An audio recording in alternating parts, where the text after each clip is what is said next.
So hello friends, हमारे और आपके अपने इस यूट्यूब चैनल में आप सभी का ही बहुत बहुत स्वागत है। ठीक है, इस वीडियो में हम देखने वाले हैं interaction of nuclear spin and magnetic moment. तो वीडियो चालू करने से पहले एक रिक्वेस्ट करना चाहता हूं कि अगर आप वीडियो में नए हैं तो प्लीज़ सब्सक्राइब कर ले चैनल को, जिससे इस तरह का वीडियो जो है आपको देखने को मिलता रहे। यहाँ पे अच्छे से आपको हिंदी में आपके एमएससी का नोट्स मिल जाता है। ये स्पेक्ट्रोस्कोपी का भाग है, यूनिट 4 का, है ना। तो हम देखते हैं वही चीज़ जो हमने पिछला वीडियो में देखा है, थोड़ा सा और एक्सटेंड करते हुए। हम जानते हैं कि न्यूक्लियस भी इलेक्ट्रॉन के जैसा ही अपने एक्सिस में स्पिन करता है। और जब भी कोई चार्ज पार्टिकल स्पिन करता है तो वो अपने एक्सिस में स्पिन करने के कारण उसमें मैग्नेटिक मोमेंट उत्पन्न हो जाता है तथा एक एंड नॉर्थ पोल बन जाता है तथा दूसरा एंड क्या बन जाता है, साउथ पोल बन जाता है ना। कौन बन रहा है? न्यूक्लियस, ओवरऑल न्यूक्लियस, है ना। एक प्रोटॉन का स्पिन को नहीं देख रहे या फिर एक इलेक्ट्रॉन का स्पिन को नहीं देख रहे, हम क्या कर रहे हैं, एक न्यूक्लियस के स्पिन को देख रहे हैं। मान के चलो ये कोई एटम है तो इसके न्यूक्लियस में क्या होंगे, न्यूट्रॉन प्रोटॉन होंगे। इसका ओवरऑल स्पिन को हम देख रहे हैं। ठीक है, चूंकि प्रोटॉन एक पॉजिटिव चार्ज पार्टिकल होता है, साथ ही न्यूट्रॉन को देखा जाए तो वो न्यूट्रल होते हुए भी चार्ज फंडामेंटल पार्टिकल से बना होता है। पिछले वीडियो में मैंने अच्छे से समझाया है कि न्यूट्रॉन जो है न्यूट्रल होते हुए भी किस तरह से वो चार्ज पार्टिकल से, फंडामेंटल पार्टिकल से बना होता है। यहाँ भी देख लेते हैं, जिन्हें हम क्या कहते हैं, क्वार्क कहते हैं, जो 6 टाइप का होता है, अप डाउन टॉप बॉटम और क्रैम स्ट्रेंच। ठीक है, इन सभी का चार्ज क्या होता है, +2/3, और इन सभी का चार्ज क्या होता है, -1/3। ठीक है, ये हो गया चार्ज इनका। अब प्रोटॉन की बात करें तो प्रोटॉन 2 अप और 1 डाउन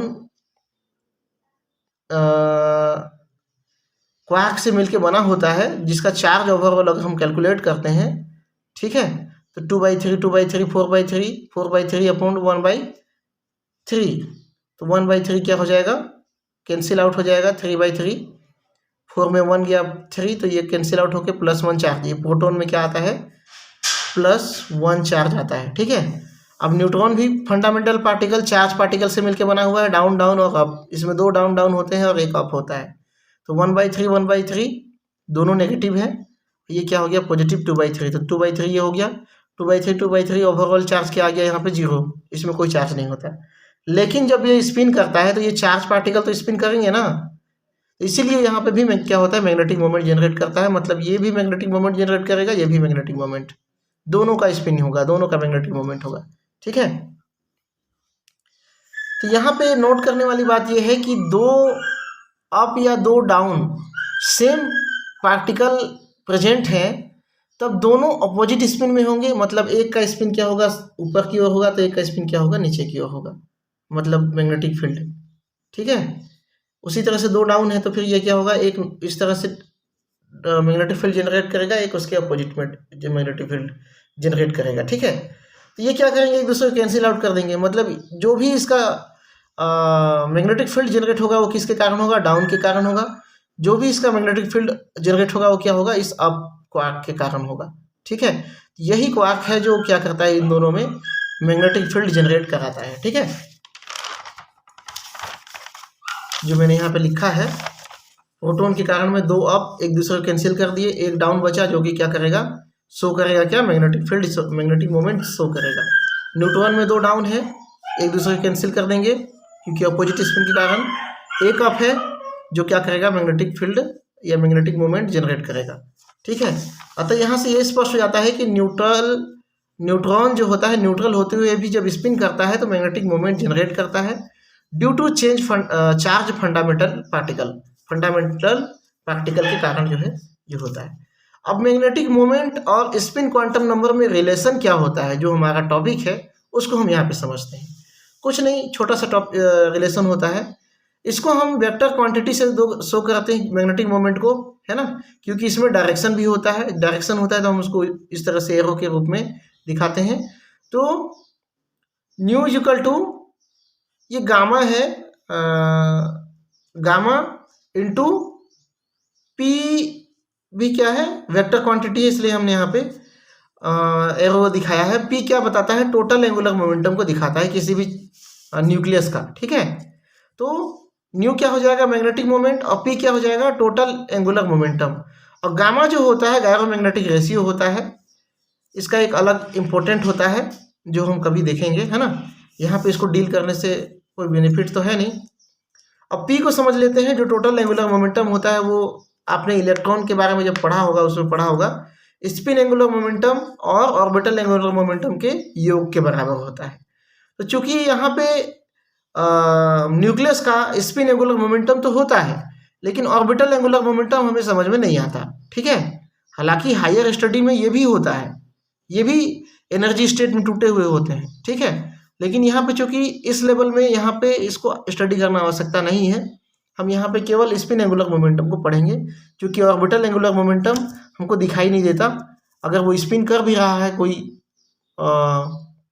न्यूक्लियस, तो ऐसा गोल गोल स्पिन कर रहा है, तो यहाँ ऑर्बिटल नहीं है जो कि चारों ओर राउंड करेगा। अब ऑर्बिटल वाला कॉन्सेप्ट हम फ्यूचर के लिए छोड़ते हैं, ठीक है। परंतु न्यूक्लियस अब केवल अपने एक्सिस पे ही मूव करता है, इसलिए ये क्या हो जाएगा? पी डायरेक्शन नीचे नहीं लगाते, ऊपर लगाते हैं, ऊपर लगाया हुआ है, ठीक है। तो P direction is equal to I direction, मतलब ये क्या हो जाएगा? जो मैग्नेटिक मोमेंट पी है वही क्या हो जाएगा? आई के बराबर हो जाएगा। मतलब यहाँ पे पी के जगह पे हम क्या कर सकते हैं? आई लिख सकते हैं, ठीक है। तो अगर हम उस तरह से लिखते हैं तो ये जो फॉर्मूला हो जाएगा समीकरण 1 इस तरह से हो जाएगा। ये तरह आपका रिलेशन है, ठीक है। और आई क्या है? Nuclear spin angular momentum. याद रखिएगा आई क्या है? Nuclear spin angular momentum. अगर इसके जगह पे एस होता तो क्या हो जाता? आपका इलेक्ट्रॉन का हो जाता, ठीक है। तो यहाँ पे आई क्या है? Nuclear spin angular momentum. अगर हम इसका मैग्नीट्यूड देखें, मैग्नीट्यूड जो हम स्टडी करते हैं तो इसको हम डबल ब्रैकेट या जो डबल लाइन है स्लाइस जो है उससे शो कराते हैं। यहाँ पे पी बार लिखिए या फिर आई बार लिखिए, दोनों बात बराबर है, ठीक है। आई बार नहीं है, आई डायरेक्शन है, ठीक है, डायरेक्शन है। ये होता है root of I into I plus 1 h/2π। ये फॉर्मूला मैंने आपको पहले भी बताया है पहले वाले वीडियो में, ठीक है। यहाँ पे आई जो डायरेक्शन है वो क्या बताता है? स्पिन एंगुलर मोमेंटम को बताता है। और केवल जो साफ सुथरा प्यारा सा जो आई है वो बताता है स्पिन क्वांटम नंबर को। दोनों में डिफरेंस है, दोनों में क्या है? डिफरेंस है, ठीक है।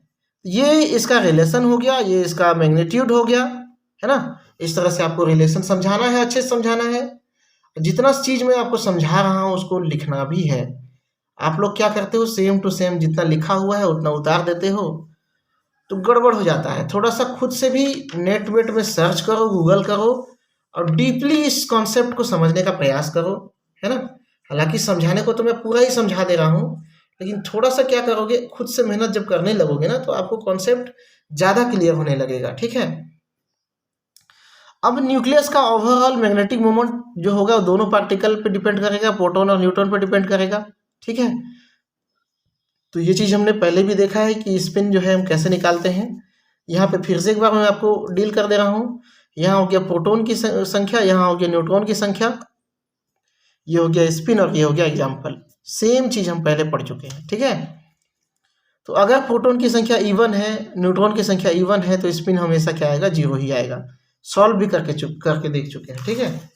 सॉल्व करके देख चुके हैं, मैं आपको दिखा दे रहा हूँ। ये इस तरह से दोनों इवन था तो दोनों क्या आ गया था? 0, क्योंकि दोनों जैसे 6 है तो 6 में से 2-2 का पेयर बनाता है ये, एक क्लॉकवाइज और एक एंटी क्लॉकवाइज, जैसे इलेक्ट्रॉन पेयर बनाता है ना उस टाइप से ये भी अपना पेयर बनाता है, अलग अलग एनर्जी स्टेट में होता है, ठीक है।